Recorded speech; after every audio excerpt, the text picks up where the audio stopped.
তার বডি অথবা তার অংশবিশেষ যদি উদ্ধার না হয়, সেক্ষেত্রেও তো মামলা নিষ্পত্তির ক্ষেত্রে একটু সমস্যা হয়ে যায়। সেই কারণেও আমরা আহ, এখানে এসে আমাদের মূল কাজটি ছিল, আপনারা দেখেছেন, আমরা 2 দিন ঝড় বৃষ্টির মাঝে আমরা, আপনারও সাথে ছিলেন, আমরা বিশেষ করে আমি সিআইডির পুলিশকে ধন্যবাদ জানাই। তারা আমাদের সাথে তাদের কাছে যে একজন গ্রেপ্তারিত আসামি ছিল, সেই আসামিকে নিয়ে আমরা কিন্তু ওই ঘটনাস্থল আমরা পরিদর্শন করি। পাশাপাশি তারা যে যে জায়গাগুলিতে তারা গিয়েছিল, তারা সমস্ত জায়গাগুলিতে আমরাও কিন্তু সেই জায়গাগুলিতে, আমাদের উদ্দেশ্য ছিল যেন মানে তার দেহ অংশবিশেষ, এই যে আমাদের মাননীয় সংসদ সদস্য, জনপ্রিয় সংসদ সদস্য, তাকে যে তারা হত্যা করেছে, তার লাশটার কোনো একটা পার্ট যেন পাওয়া যায়। সেই কারণেই কিন্তু আমরা এই ঝড় বৃষ্টির মাঝেও বিভিন্ন জায়গাগুলোতে আমরা কিন্তু অভিযান পরিচালনা করেছি। কারণ মামলার তদন্তের জন্য, বিশেষ করে তদন্ত, আপনারা জানেন যে একটা মামলা নিষ্পত্তি করতে গেলে সেখানে কিন্তু সুরত রিপোর্ট, মেডিকেল রিপোর্ট, ভিসারা রিপোর্টের প্রয়োজন হয় এবং আলামত দরকার হয়।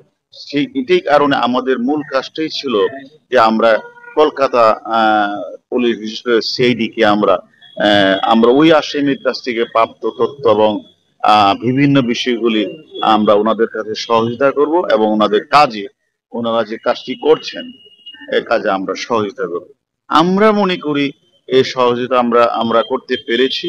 এবং আমরা যে উদ্দেশ্যে এসেছিলাম, যে আমরা একদিকে আলামত উদ্ধারে সিআইডি পুলিশকে সহযোগিতা করা, অন্যদিকে যে আমাদের ডিজিটাল যে এভিডেন্স,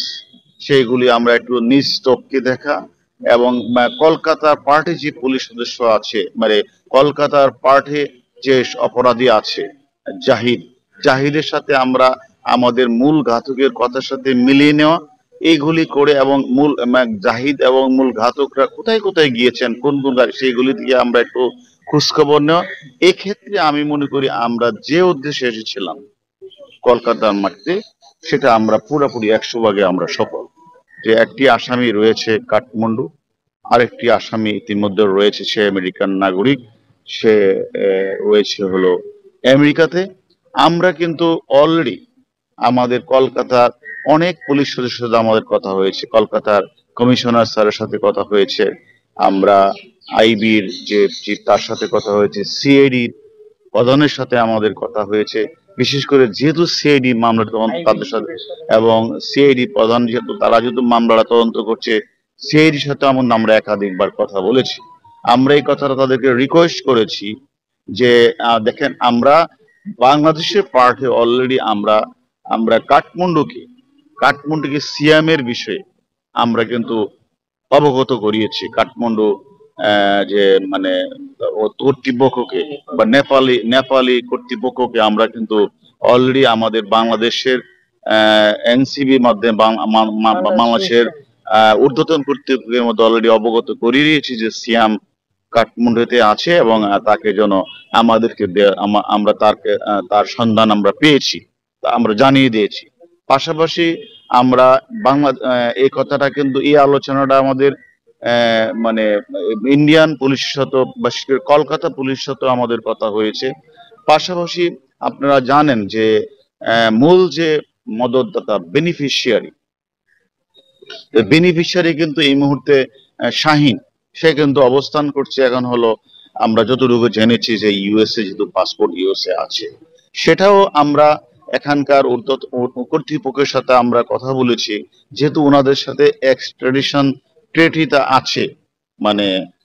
বাংলাদেশ আর ইন্ডিয়ার সাথে আছে, এবং তারা যেন তাদের কর্তৃপক্ষের সাথে কথা বলে তারা যেন তাকে, যেহেতু এখানে একটি হত্যা মামলা রুজু হয়েছে এবং সে তো একদম বড় রকমের অপরাধী, অতএব ইচ্ছা করলে ওনারাও যেন এই মানে ঊর্ধ্বতন কর্তৃপক্ষের কথা বলে তাকে ফিরিয়ে আনার ব্যবস্থা। আমরাও আমাদের বাংলাদেশের পার্ট থেকে অলরেডি আমাদের ইন্সপেক্টর জেনারেল পুলিশ, আমাদের আইজি স্যারের সাথে আমরা কথা বলেছি। অলরেডি একটা চিঠি, মানে কাঠমান্ডু যে সিয়াম আছে সেই চিঠি অলরেডি চলে গেছে,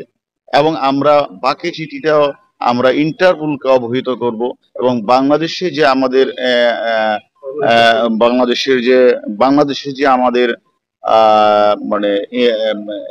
এম্বাসি রয়েছে, আমেরিকান এম্বাসি, সেই এম্বাসিকে আমরা মৌখিকভাবে অবগত করেছি এবং আমরা গিয়ে তাদের সাথে সরাসরি কথাও বলবো, যেন তার বিষয়টা আমরা অবগত করাবো। আর যেহেতু এক্সট্রাডিশন ট্রিটি ইন্ডিয়ার সাথে রয়েছে, তারা তো এবং এই কলকাতার মাটিতেই হত্যাকাণ্ডটি সংঘটিত হয়েছে, আমি মনে করি ওনারাও ঊর্ধ্বতন কর্তৃপক্ষের সঙ্গে কথা বলে ওদেরকে আমরা রিকোয়েস্ট করি যেন ওরা কথা বলে তাকে ফিরিয়ে আনার ব্যবস্থা করেন। এই লাশটা মানে নির্ণয় করার জন্য ফরেনসিক ডিএনএ তো লাগবে, এটা তো আইনের ভাষায় যে এখানে এখানে আমরা যেটা মনে করি যে আপনার হয়তো বলতে পারেন যে আমরা কিভাবে সেটা অবগত হলাম যে সেখানে সেফটি ট্যাঙ্কি এবং সোয়ারেজের লাইনটা চেক করতে হবে। এটা তো আপনাদের প্রশ্নটা যে আসলে এটা আপনারা বারবার প্রশ্ন করছিলেন এটা যে কিভাবে, কিন্তু আসলে সেটা হচ্ছে আমরা আসলে আপনারা জানেন যে এখানে যে মানে যে মাংস মানে যে পাওয়া যায় না এখানে আমাদের তো বিষয়টা হচ্ছে যে আমরা যখন বাংলাদেশে আসি, আমাদের যে আরেকজন আসামি আমাদের কাছে আসে, 3 জনের মধ্যে আরেকজন আসামি কিন্তু সে একটু আমাদেরকে ওয়াটার থিওরির কথা বলেছিল। ওয়াটার থিওরিটা ছিল এরকম যে সে উপর থেকে পানির শব্দ পাচ্ছিল। আমরা ওইটাকে এবং বাংলাদেশের পারিপার্শ্বিকতা বিবেচনায় এনেই আমরা কিন্তু ওনাদেরকে রিকোয়েস্ট করেছিলাম, বিশেষ করে সিআইডি কে, যে একটু আপনারা সোয়ারেজ লাইন এবং কমোড প্লাস সেফটি ট্যাঙ্কি এগুলো একটু চেক করান। এবং আপনারা এটাও জেনেছেন সেখান থেকে আমাদের ভিকটিমের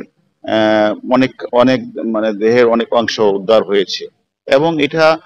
এবং এটা আমি মনে করি যদিও এটা দরকার এখন যে ডিএনএ টেস্ট বা ফরেনসিক দরকার, তারপরও আমি মানে অস্বাভাবিকভাবে এটা আপনারা মনে রাখতে হবে যে অস্বাভাবিকভাবে এটা মানে এখান থেকে কেউ মানে ওই কোমর দিয়ে বা দিয়ে কেউ কখনো এটা সারা পৃথিবীর নিয়মে কোনো মাংস কিন্তু এখান থেকে ফেলে না। অতএব আমরা আমরা আমরা যদিও মনে করছি এটা হবে, আনোয়ার আজিমেরই তার অংশবিশেষ হবে, তারপরেও যেহেতু এটা আমাদেরকে ফরেনসিক এবং ডিএনএ টেস্ট ছাড়া অ্যাকচুয়ালি বলা যাবে এটা আমরা ইন্ডিয়ান আমাদের সিআইডি কে আমরা রিকোয়েস্ট করেছি দ্রুত সম্ভব যেন তারা করে, এবং আমি জানি ইন্ডিয়াতে অনেক দ্রুতই হয়। ডরিন আসছেন ভিসা নিয়ে ভিসার বিষয়টা একটু ক্লিয়ার করলে ওরা আসতে পারে। ভিসা সব এখনো ডরিন, হ্যাঁ ভিসা তো মানে ডরিন আসবে, আমার সাথে কালকে কথা রিং দিয়েছিল, সে অলরেডি হাই কমিশনে জমা দিয়েছে, সে বোধহয় ভিসা পেয়ে গেছে বা পেয়ে যাবে, সেও শীঘ্রই আসবে।